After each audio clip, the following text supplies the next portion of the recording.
안녕하십니까? 이미 광고가 크게 되어 있죠. 우주 가운데 당신의 존재 이유. 여러분 혹시 아시나요? 나는 누구인가? 나는 어디서 왔는가? 나의 삶의 목표는 무엇인가? 다르게 표현하면 나는 왜 살고 있지? 이런 의문이죠. 과연 나는 왜 이 땅에 존재하는지, 무엇을 위해 사는지, 누굴 위해서 종을 울리는지, 이런 질문이 굉장히 근원적이면서도 철학적인 질문이죠. 근데 답변하라 그러면 여러분 굉장히 어려워할 겁니다. 그런데 굉장히 또 필요한 질문이기도 해요. 이런 질문들은 학교에서 가르쳐 주지 않습니다. 과학으로도 어떤 학문으로서도 가르치지 못하죠. 하지만 우리 인생에 있어서 매우 필요한 것이죠. 매우 중요한 것입니다. 나는 어디 있다가 왔는지, 현재 나는 어딜 향해서 달리고 있는지, 이런 존재, 오늘 한번 알아보도록 하겠습니다.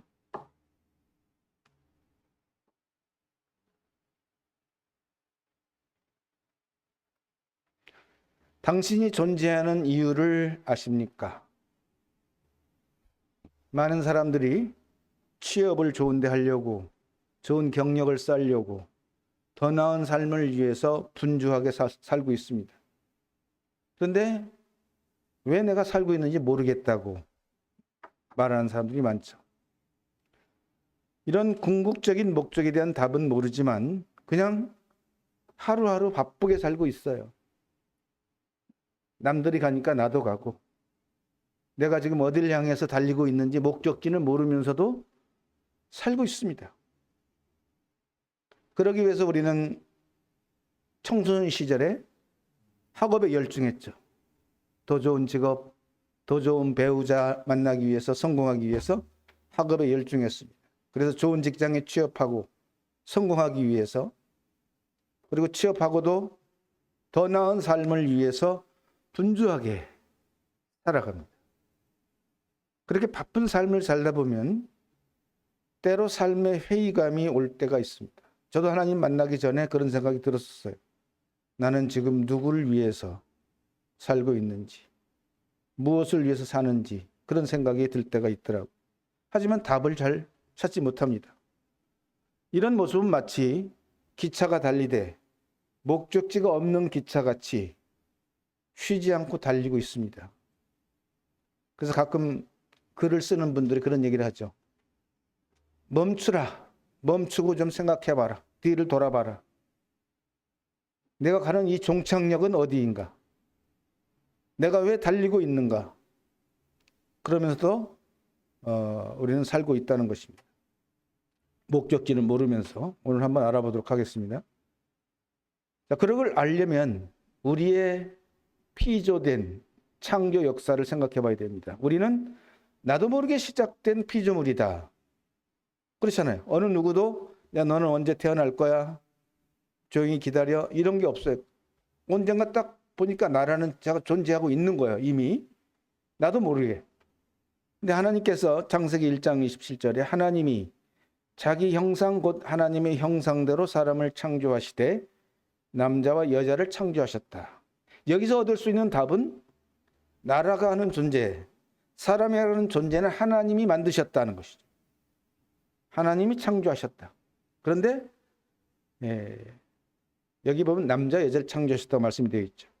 사실은요, 우리는 모르는 게 더 많아요. 아는 것보다. 모르는 것 추상인 속에서 지금도 우리는 살아가고 있습니다. 그래서 우리의 존재 이유를 알려면 먼저 나 자신이 어떻게 만들어졌는지 최초 인간의 피조 과정을 알아야 되죠. 어느 누구도 자기 자신의 출생을 모릅니다. 어느 날 보니까 있었던 것이죠. 그런데 하나님께서는 최초의 인간을 하나님이 창조했다고 아주 자세하게 설명합니다.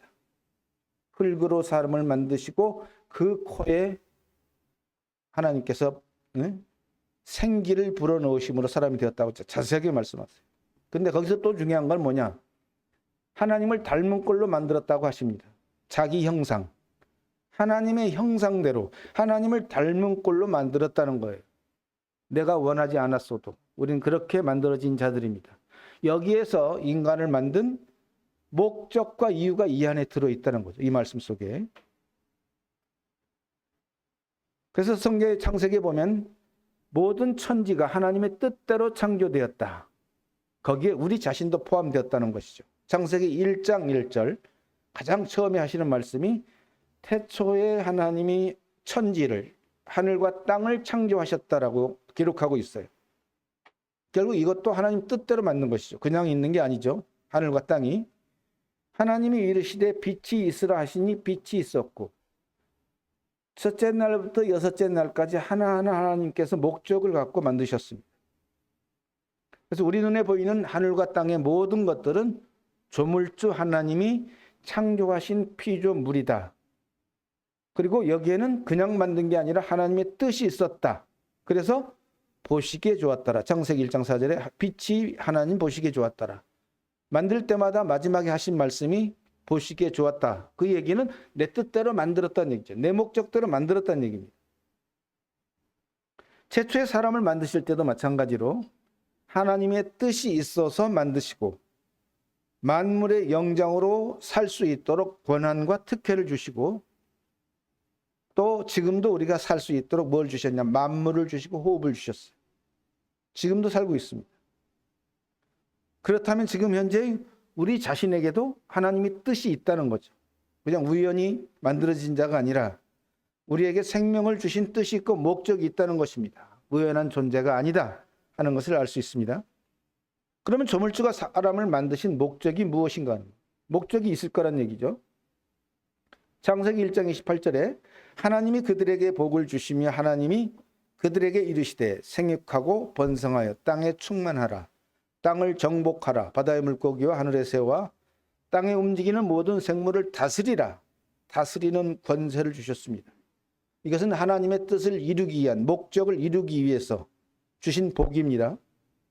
땅을 정복하도록 하셨고 모든 생물을 다스리는 만물의 영장으로 만드신 것입니다.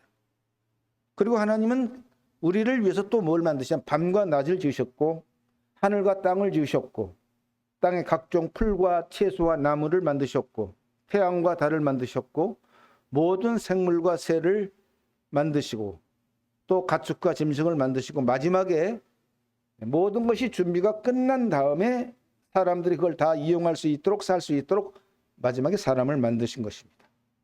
이런 창조의 과정이 우연히 만든 게 아니라 하나님 분명한 목적과 뜻이 있었다는 것입니다. 창세기 1장 31절에 하나님이 지으신 그 모든 것을 보시니 첫째 날부터 여섯째 날까지 만든 모든 과정들을 보시니 심히 좋았더라. 그냥 좋은 게 아니라 심히 좋았더라. 거기에는 깊은 하나님의 뜻과 목적이 있었다는 것이죠. 저녁이 되고 아침이 되니 이는 여섯째 날이니라.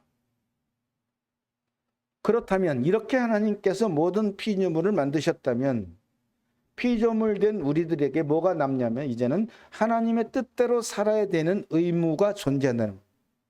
하나님의 목적을 향해서 뜻대로 살아야 되는 의무가 우리 피조물들에게 존재한다. 과연 그것이 무엇인가를 우리는 알아봐야 되겠죠. 그래서 우리는 사람이 우연히 만들어진 피조물이 아니다 하는 것을 인식해야 됩니다. 요한계시록 4장에 우리 주 하나님이여 영광과 존귀와 권능을 받으시는 것이 합당하오니 주께서 만물을 지으신지라 만물이 주의 뜻대로 있었고 또 지으심을 받았나이다 하더라. 우리 눈에 보이는 모든 만물들, 사람을 포함해서 만물은 그냥 있는 게 아니라 하나님의 뜻대로 있었고 하나님 뜻을 가지고 만들었다, 지으심을 받았다라고 명확하게 기록하고 있습니다.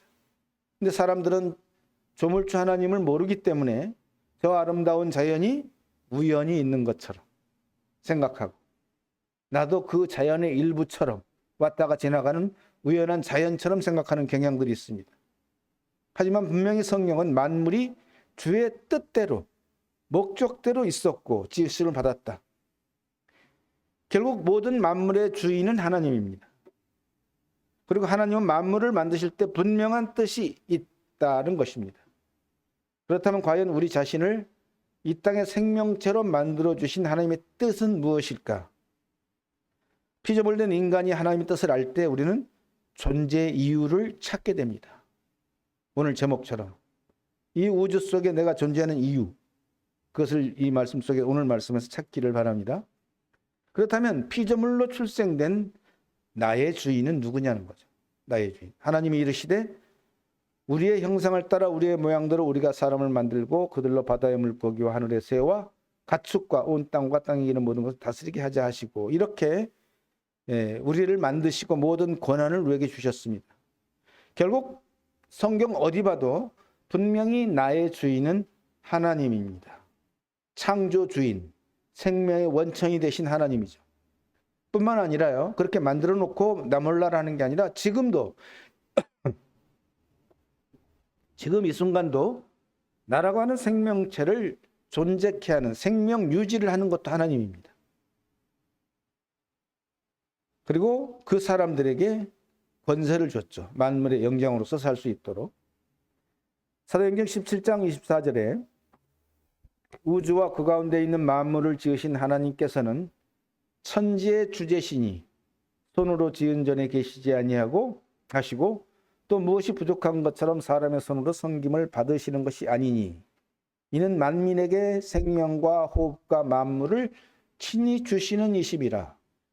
이 말씀처럼 하고 계시기 때문에 우리가 지금도 존재합니다. 호흡을 주시지 않으면, 공기를 안 주면 우리는 금방 죽죠. 불과 몇 분 사이에 죽습니다. 그리고 만물, 먹고 사는 것을 주기 때문에 우리는 생명 유지가 되고 있어. 그래서 하나님은 우리를 창조만 한 게 아니라 지금도 생명 유지를 하도록 공급하고 계시다는 얘기죠. 왜? 주인이기 때문에. 우리가 죽지 않고 이 땅에서 살아야 될 목적과 뜻이 있기 때문에 살도록 해주시는 것입니다. 주인께서. 그래서 하나님을 믿든 안 믿든 우리 모든 사람들은 지금도 한순간도 하나님의 은혜로 살아가고 있습니다. 문제는 그러한 하나님 뜻과 상관없이 사는 게 문제라는 거죠. 마치 자기 혼자 자기 힘으로 태어나고 자기 힘으로 사는 것처럼 하나님과 상관없이 사는 게 문제다. 그래서 하나님의 그런 창조 목적에서 벗어난 문제가 발생했죠. 많은 사람들이. 그 후유증이 뭐냐면 바로 공허한 삶입니다. 특별한 이유가 없는데 마음이 공허하고 만족이 없는 삶입니다. 만약에 우리들이 하나님과 상관없이 산다면 두 가지 문제가 발생한다는 것이죠. 첫째는 그 사람이 하나님의 창조 목적에서 벗어난 삶으로 인해서 하나님께서 주시고자 하는 참된 행복과 만족을 얻을 수가 없어요. 그래서 불행한 삶을 살게 됩니다. 결과적으로. 둘째는 하나님이 싫어하시는 죄의 문제를 결코 해결받을 수가 없다는 것입니다. 하나님과 상관없이 살면. 그래서 하나님은 성경에서 하나님의 피조물인 사람이 하나님을 떠나서 사는 것 자체를 죄라고 그래요. 꼭 뭔가를 잘못한 걸 떠나서 원천적으로 하나님과 함께 살아야 되도록 만들었는데 하나님과 상관없이 사는 그 자체가 죄입니다. 그는 또 죄를 지을 수밖에 없어요. 그래서 하나님과 상관없이 사는 모든 사람들은 치우친 삶을 삽니다. 하나님의 뜻에서 벗어난 삶을 살고 있다. 그래서 죄를 지을 수밖에 없다. 그래서 그는 선을 행할 수가 없죠. 시편 14장에 여호와께서 하늘에서 인생을 굽어 살피사 지각 있어 하나님을 찾는 자가 있는가 보려 하신즉 다 치우쳐 함께 더러운 자가 되고 선을 행하는 자가 없으니 하나도 없도다. 하나님의 시선으로 볼 때 하나님을 찾는 자가 없다는 것이고 치우쳤다는 얘기는 하나님께서 보이신 생명의 길을 가지 않고 다른 길로 가고 있다는 것이고 더러운 자가 됐다는 것은 바로 더러운 죄를 지으면서 살고 있다는 얘기입니다. 그러니까 하나님께 속한 선을 행할 수가 없어요. 근본적으로 인간은. 근데 여기서 보니까 선을 행하는 자가 없으니 하나도 없어요. 한 명도 없습니다. 모든 사람이 죄를 범하였음에 말씀과 똑같은 의미입니다. 결국 사람의 그 행복과 해결책은 하나님과 상관 있는 삶으로 돌아와야만 얻을 수 있습니다. 하나님과 상관없이 살던 사람이 하나님과 상관 있는 삶으로 돌아와야만 진정한 행복과 만족을 누릴 수 있다. 그것은 자기 자신의 노력이나 힘이 아니라 오직 은혜, 100% 은혜로 되어진다는 걸 성경이 증거하고 있습니다. 그럼 하나님의 그런 목적에서 떠난 사람들의 결과는 어떤가? 골로새서 2장 8절에 누가 철학과 헛된 속임수로 너희를 사로잡을까 주의하라. 이것은 사람의 전통과 세상의 초등학문을 따름이 그리스도를 따름이 아니니라. 모든 사람은 이렇게 살고 있습니다. 하나님을 아직 만나지 못한 모든 사람은 이 말씀처럼 살고 있어요. 결과적으로 보면 사람이 하나님과 자신의 생각을 따라 사는 사람은 하나님이 아니라 자신의 생각을 따라 사는 사람은 죄악의 길을 가고 있는 것이고 하나님과 상관없이 사는 사람들은 사탄이 기뻐하는 길을 가고 있는 것입니다. 그게 바로 속임수라는 거죠. 이 세상의 속임수. 여기서 말하는 철학은 인본주의입니다. 인간 중심의 사고. 그것이 곧 우리를 사로잡아서 멸망의 길로 가게 만든다는 것이죠. 세상에서 추구하는 인본주의, 사람 중심의 판단, 이런 헛된 인간의 속임수를 조심하라는 것이죠. 그런 것들은 하나님의 진리가 아닌 타락과 부패의 길이기 때문에. 그래서 전도서 11장 9절에 그런 사람의 결과를 말씀하고 있습니다. 청년이여 내 어린 때를 즐거워하며 내 청년의 날들을 마음에 기뻐하여 마음에 원하는 길들과 내 눈이 보는 대로 행하라. 그러나 하나님이 이 모든 일로 말미암아 너를 심판하실 줄 알라. 많은 사람들은 거의 다 이렇게 살고 있습니다. 지금도 내 마음의 느낌대로 내가 원하는 방향대로 살고 있어요. 내 눈이 보는 대로 좋은 대로 살고 있습니다. 그렇잖아요? 어저께 일이 있었던 것처럼 많은 인파가 몰리는 그런 행사 다 자기 느낌대로 살고 있는 것입니다. 하나님 그런 의지를 자유의지를 주셨습니다. 그러나 결과는 책임져야 돼요. 하나님이 이 모든 일로 말미암아 너를 심판할 거다. 너가 어떻게 살았는지, 어떤 선택을 했는지, 어떤 죄를 졌는지를 내가 심판하겠다. 그러나 사는 건 너 자유야. 그런 말씀입니다. 이게 결과입니다. 이처럼 하나님의 목적에서 떠난 삶이 계속되면 결국 하나님의 심판을 받게 되고 결국은 고통과 멸망의 길로 가게 되어 있습니다. 성경이 증거합니다. 이런 삶은 하나님의 뜻이 아닙니다. 목적이 아닙니다. 우리들의 존재 이유에서 벗어난 삶이에요. 이런 삶. 이렇게 살면 안 된다는 것이죠. 야고보서 4장에 내일 일을 너희가 알지 못하는도다. 너희 생명이 무엇이냐? 너희는 잠깐 보이다가 없어지는 안개니라. 우리도 아마 느낄 겁니다. 우리 생명은 잠깐 보이다가 없어지는 거예요. 어저께인가 큰 불이 났잖아요. 14명인가 죽었잖아요. 그들은 죽을지 몰랐어요. 5분 전만 해도. 근데 피할 수 없는 그런 죽음, 사고들 얼마나 많이 일어나고 있습니까? 전쟁 속에서 죽어가는 사람들. 잠깐 보이다가 없어지는 거예요. 자기는 몰랐을 뿐입니다. 그래서 하나님은 우리의 인생을 아침 안개로 비유합니다. 너희 생명이 무엇이냐? 너희는 잠깐 보이다가 없어지는 안개. 안개를 보잖아요. 아침에 잠깐 안개로 자욱했던데 조금 지나니까 다 없어졌어요. 잠시 있다가. 그게 우리의 인생의 현실입니다. 그리고 세월이 얼마나 빠릅니까? 그리고 얼마나 예측지 못했던 일들로 인해서 많은 생명들이 안개처럼 사라지고 있습니다. 사람이 아무리 애쓰고 노력하고 욕심을 부리고 고생을 해도 모든 육체는 우리 뜻대로 되는 게 아니죠. 베드로전서 1장에 모든 육체는 풀과 같고 그 모든 영광은 풀의 꽃과 같으니 풀은 마르고 꽃은 떨어지되. 또 하나님은 우리의 육체를 풀과 비유를 했어요. 풀 누가 별로 신경 씁니까? 맘대로 밟고 다니고 자르기도 하고 조금 있으면 말라서 불태워지고. 그 풀이 꽃도 피워요.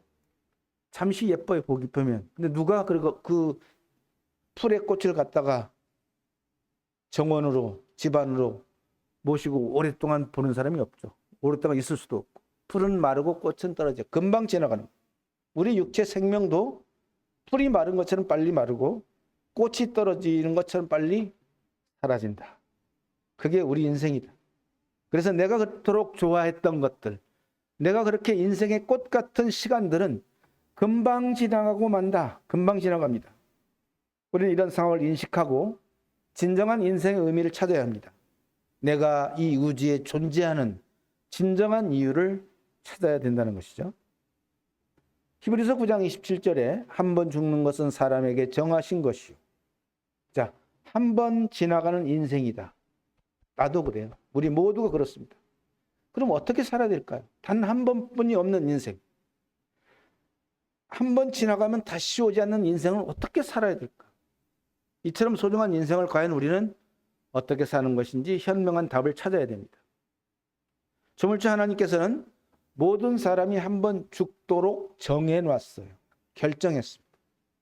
한 번 죽는 것은 사람에게 정하신 것이요. 여기는 예외가 없습니다. 그래서 그 누구도 여기서 피할 수가 없습니다. 남은 건 한 가지. 다만 대응책만 필요할 뿐이죠. 해법이 필요합니다. 잠언 27장에 너는 내일 일을 자랑하지 말라. 하루 동안에 무슨 일이 일어날는지 내가 알 수 없음이니라. 우리는 이런 생명 앞에 항상 겸손해야 됩니다. 내일 무슨 일이 일어날지 몰라요. 누가 그러잖아요. 5분 전에만 사고를 예측했다면 죽지 않는다. 뭐 그런 말이 있죠. 불가능한 얘기죠. 알 수가 없어요. 갑자기 차를 타고 가다가 뇌출혈이 일어나서 병원에 오는 사람들. 깨어나서 보니까 수술을 했고. 자기가 예측을 못했어요. 그런 사람이 너무 많습니다. 그런데 사람들의 망각은 뭐냐면 자신들이 계속 살 것처럼 욕심 부리고 싸우고 시기하고 질투하고 사는 경향이 있습니다. 하나님은 그런 사람에게 너는 내일 일을 자랑하지 몰라. 오늘이 너의 마지막 날일 수도 있다. 하루 동안에 무슨 일이 일어날는지 모른다. 경고하십니다. 그래서 우리들은 조물주 하나님, 생명의 주인 되신 하나님께 겸손하게 우리의 존재 가치와 존재 이유를 묻고 해결책을 찾아야 됩니다. 그런 사람이 현명한 사람이겠죠. 시편 19편에 하늘이 하나님의 영광을 선포하고 궁창이 그의 손으로 하신 일을 나타내는도다. 하나님이 만드신 피조물 속에 하나님의 영광이, 하나님의 흔적이 있다는 것입니다. 그걸 발견하라는 얘기죠. 모든 사람이 자신의 존재 이유를 찾고 싶다면 먼저 자신의 생명의 주인 되신 하나님을 찾아야 합니다. 그러나 하나님은 영이시기 때문에 사람의 눈에 안 보이죠. 사람의 눈에 안 보이는 하나님을 우리는 피조를 통해서, 자연을 통해서 알 수 있습니다. 그의 손으로 하신 일을 나타내기 때문에.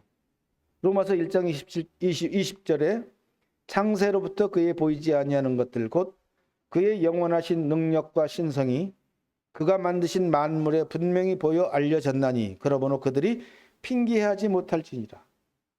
하나님이 만드신 이 삼라만상에 하나님의 그 영광이, 하나님의 흔적이, 능력이, 신성이 들어있다는 것입니다. 하나님의 영원하신 능력과 신성이 만물이 분명히 들어있어요.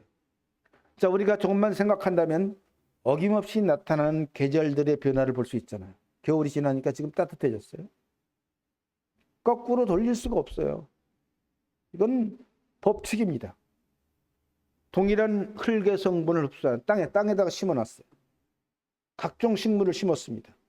근데 그 식물들이 동일한 땅에서 동일한 영양소를 먹으면서 다른 색상의 꽃을 피우고 다른 맛의 열매를 맺히잖아요. 이게 하나님의 능력이에요. 어떻게 그렇게 아름다운 색상이 땅에서 공급돼서 나오는지 아무도 몰라요. 사람이 먹어도 없어지지 아니하는 공기가 있어서 지금 살고 있잖아요. 물이 공급되고 있고 태양이 꾸준한 활동을 위해서 사람이 생명을 유지하고 있습니다. 이 모든 것이 하나님의 능력과 신성이고 하나님의 전지전능으로 되어지는 일입니다. 이런 피조물 속에 하나님의 흔적과 능력이 들어있다는 것, 이걸 볼 줄 알아라 그 얘기입니다. 잠언 20장에 사람의 영혼은 여호와의 등불이라 사람의 깊은 속을 살피느니라. 자, 사람은 영적인 존재입니다. 육적인 존재이면서도 영적인 존재입니다. 근데 중요한 것은 우리가 보지 못하는 하나님이 영이시라는 것이죠. 사람의 육의 감각으로는 영의 세계를 볼 수가 없습니다. 그리고 자신의 내면에 영이 있다는 것도 모릅니다. 거의. 그러나 하나님은 영이시기 때문에 안 보일 뿐이죠. 사람의 마음에 하나님만이 채울 수 있는 빈 공간이 있다. 이걸 아시나요? 나의 마음에도, 모든 사람의 마음에도 하나님만이 채울 수 있는 빈 공간이 있다. 유명한 철학자이고 과학자이고 수학자인 파스칼이라고 하는 사람이 있습니다. 그 사람이 뭐라고 했냐면 사람의 마음에 구멍이 뚫려 있다 그랬습니다. 왜냐하면 어떤 것으로 채워지지 않아요. 돈으로도 쾌락으로도 어떤 물질로도 그때뿐이야. 조금 있으면 다 빠져나가. 그래서 만족이 없어요. 만족이 없는 인생의 이유가 그겁니다.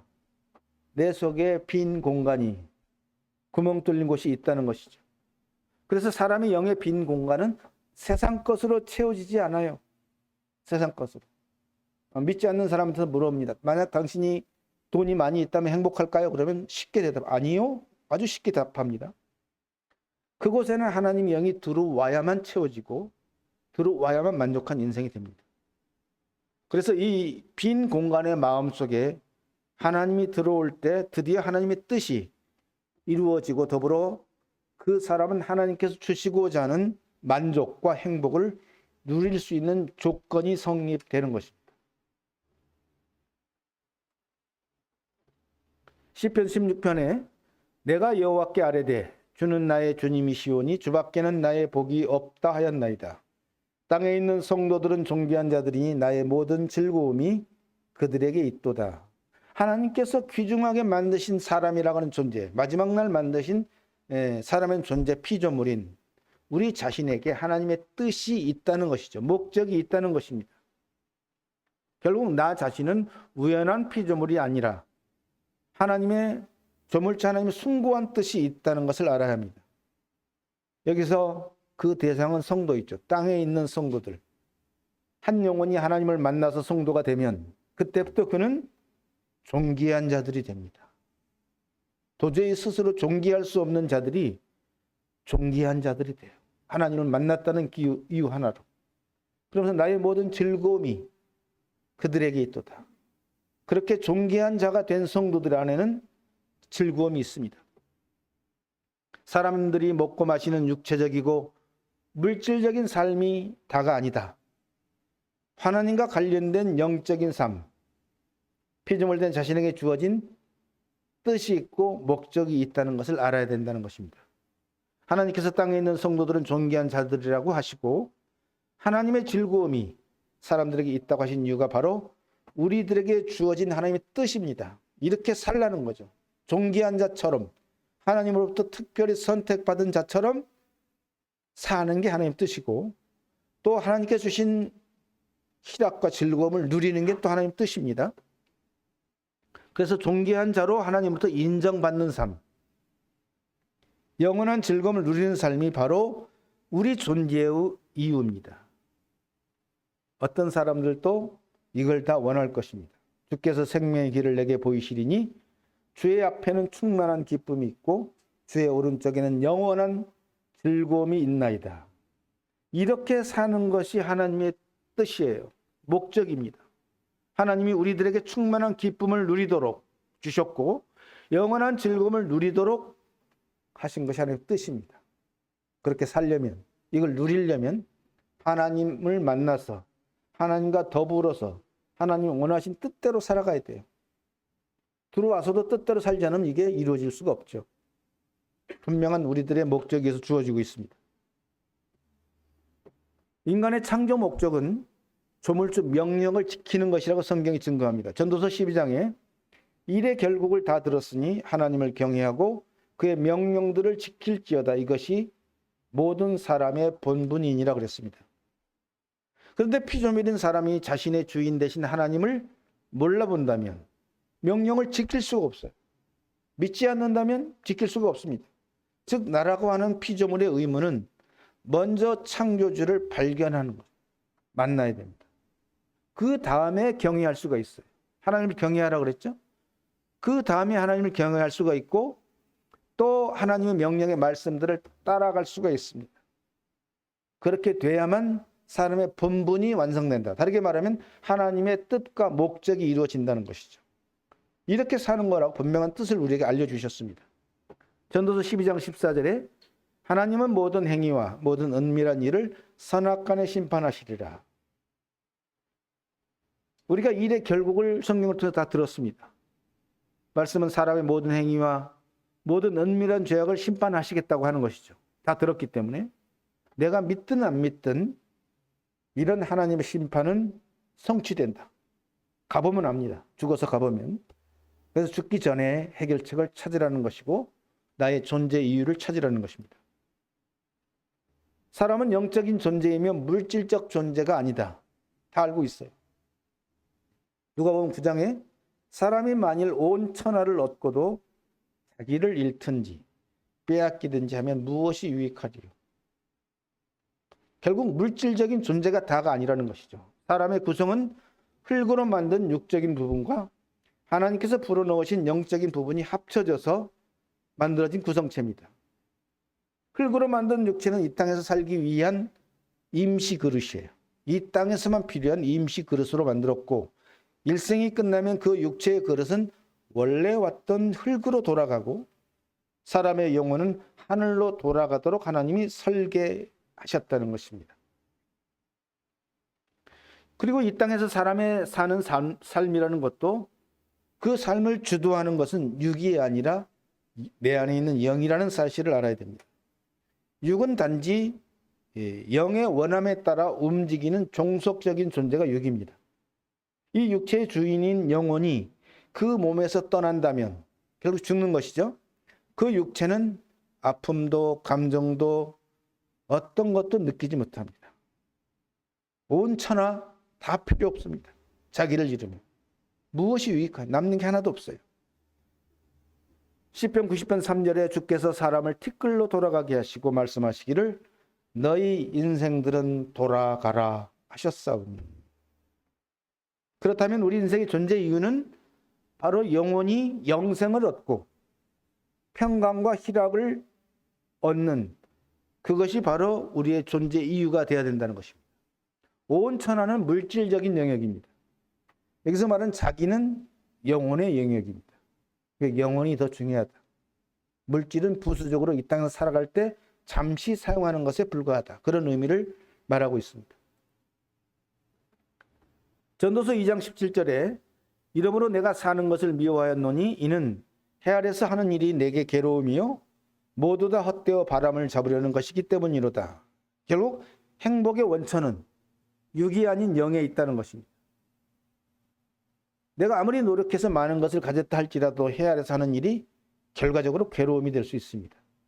노력해서 다 잡긴 잡았지만 잡긴 잡았어요. 근데 바람을 잡았어요. 손을 펴보니까 아무것도 없어. 그게 바로 육이 가진 한계입니다. 거기에 의미가 있는 게 아니라는 거죠. 사람이 느끼는 행복의 감정과 평가는 육이 아닙니다. 자기 영혼에서 결정되어지는 것입니다. 그래서 사람이 돈이 많아도 행복하지 않는 이유가 바로 그것입니다.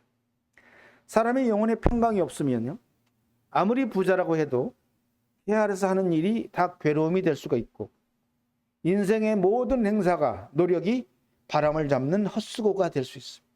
하나님 그걸 가르쳐 주시는 거예요. 그가 비록 천년의 갑절을 산다 할지라도 행복을 보지 못하면 마침내 다 한 곳으로 돌아가는 것뿐이 아니냐. 천년의 갑절이면 2000년이죠. 그렇게 살았다 하자.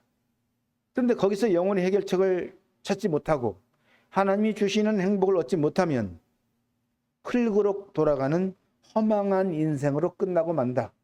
그래서 우리의 진정한 해결책과 행복은 육이 아닌 영에서 찾아야 된다는 걸 말씀하고 있습니다. 인생의 수고와 무거운 짐은 죄로부터 온다. 이 성경을 쭉 보면 결과가 이렇게 지배하게 됩니다. 수고하고 무거운 짐진 자들아 다 내게로 오라. 내가 너희를 쉬게 하리라. 우리는 왜 수고하는지 아십니까? 죄 때문에 수고하고 죄 때문에 무거운 짐을 지고 있어요. 전도서 7장에 탐욕이 지혜자를 우매하게 하고 뇌물이 사람의 명철을 망하게 하느니라 그랬습니다. 사람이 살면서 고생하고 무거운 짐으로 느끼는 것은 자신의 영혼이 느끼는 것입니다. 그렇게 느끼는 원인 제목은 모두 죄로부터, 죄와 연결이 되어 있어요. 내 안에 있는 탐욕의 죄, 부를, 세상을 사랑하고 부를 사랑하는 죄들이 결국 나의 명철을 망하게 하는 것입니다. 하나님은 성경에서 인간의 탐욕이 죄라고 말씀하십니다. 그리고 이 탐욕은 결코 만족을 모르기 때문에 사람을 우매하게 만듭니다. 그리고 이 사람이 좋아하는 뇌물이 명철을 망하게 한다고 말씀하고 있습니다. 결국 영원히 평강을 찾고 행복을 찾으려면 반드시 이 죄의 문제를 해결받아야 하는 것입니다. 전도서 8장 11절에 악한 일에 관한 징벌이 속히 실행되지 아니하므로 인생들이 악을 행하는 데에 마음이 담대하도다. 하나님 믿으라 그래도 뭐 나를 믿어. 왜 믿어? 떵떵거리고 마음대로 살고 있어요. 이유는 자기가 죄를 지어도 징벌을 받지 않잖아요. 죽지 않잖아요. 지금 속히 실행이 안 되니까 악을 행하는 데 마음이 담대한 것입니다. 거의 모든 사람들이 이렇게 살고 있어요. 이런 모든 것들이 결국은 그에게 무거운 짐으로, 수고와 무거운 짐으로 해방받지 못하게 하고 불행하게 만드는 것입니다. 이 모든 것이 죄하고 다 연결이 되어 있다고 하는 사실을 우리는 알 수 있습니다. 우리는 단 한 번의 인생에서 자신의 존재 이유를 반드시 찾아야 됩니다. 에레미야 29장에 여호와의 말씀이니라 너희를 향한 나의 생각을 내가 하나니 평안이요 재앙이 아니니라 너희에게 미래와 희망을 주는 것이니라. 여기에 우리의 존재 이유가 들어 있습니다. 조물주 하나님께서 이 땅에 사람을 만든 이유와 목적이 이 말씀 안에 들어 있어요. 우리 존재 이유는 미래와 희망, 즉 영생의 축복입니다. 재앙이 아닙니다. 죽어서 지옥 가는 게 아니에요. 하나님께서 우리에게 주신 목적과 이유는 너희에게 미래와 희망을 주는 것이다. 이 미래와 희망은 잠깐 없어지는 게 아니에요. 영원토록 지속되는 미래, 영원토록 지속되는 희망을 의미하고 있습니다. 우리를 향한 하나님의 생각은 평안입니다. 미래이고 희망을 주는 것이죠. 이 모두가 바로 영혼의 해결책을 찾고 하나님을 만날 때 주어지는 선물이기도 합니다. 전도서 12장 1절에 너는 청년의 때에 너의 창조주를 기억하라. 곧 곤고한 날이 이르기 전에 나는 아무 낙이 없다고 할 해들이 가깝기 전에 해와 빛과 달과 별들이 어둡기 전에 비 뒤에 구름이 다시 일어나기 전에 그리하라. 너가 죽기 전에 그리하라니. 죽기 전에 창조주를 찾아야 됩니다. 죽음은 곤고한 날입니다. 죽으면 아무 낙이 없어요. 해를 볼 수가 없습니다. 누구에게나 낙이 없는 죽음의 곤고한 날이 이른다는 것이죠. 그러면 해와 달이 어두워서 안 보입니다. 바로 그러기 전에, 즉 살아있을 때 창조주 하나님을 만나야만 진정한 자신의 존재 이유를 찾게 된다고 하는 의미를 말씀하고 있습니다. 우주 가운데 왜 내가 존재하는가? 이유는 분명히 여러 가지로 알아보고 있습니다. 알아봤죠. 창세기 5장에 남자와 여자를 창조하셨고 그들이 창조되던 날에 하나님이 그들에게 복을 주시고 그들의 이름을 사람이라 일컬으셨더라. 하나님이 주신 복을 누려야 됩니다. 이게 존재 이유예요. 근데 그 복은, 그 행복은 하나님 안에서만 누릴 수 있는 것이에요. 그래서 하나님이 없는 사람은요, 하나님이 없는 사람은 사실 그 사람도 존재할 수가 없습니다. 사람은 하나님으로부터 나왔고 지금 생존하는 모든 이유도 하나님 때문에 생존하고 있잖아요. 공기를 주시고 만물을 주시고 햇볕을 주시고 물을 주시고. 그러므로 나 자신의 존재 이유와 삶의 진정한 목적을 찾으려면 나를 만드신 생명의 주인 되신 하나님을 꼭 만나야만 하는 것입니다. 시편 33편에 여호와를 자기 하나님으로 삼은 나라 곧 하나님의 기업으로 선택된 백성은 복이 있도다. 이 복은 잠깐 없어지는 복이 아니죠. 여호와께서 하늘에서 굽어보사 모든 인생을 살피시며 하나님이 이미 우리들의 행복을 준비하셨습니다. 그 행복을 찾아 누리려면 죄로부터 사함을 받고 구원받아서 하나님 안으로 들어가야 됩니다. 하나님과 함께 살아야 됩니다. 이렇게 사는 것이 바로 우리들의 존재 이유가 됩니다. 오늘 말씀을 정돈하면 우주 가운데 당신의 존재 이유는 무엇인가? 시편 34편에 너희는 여호와의 선하심을 맛보아 알지어다.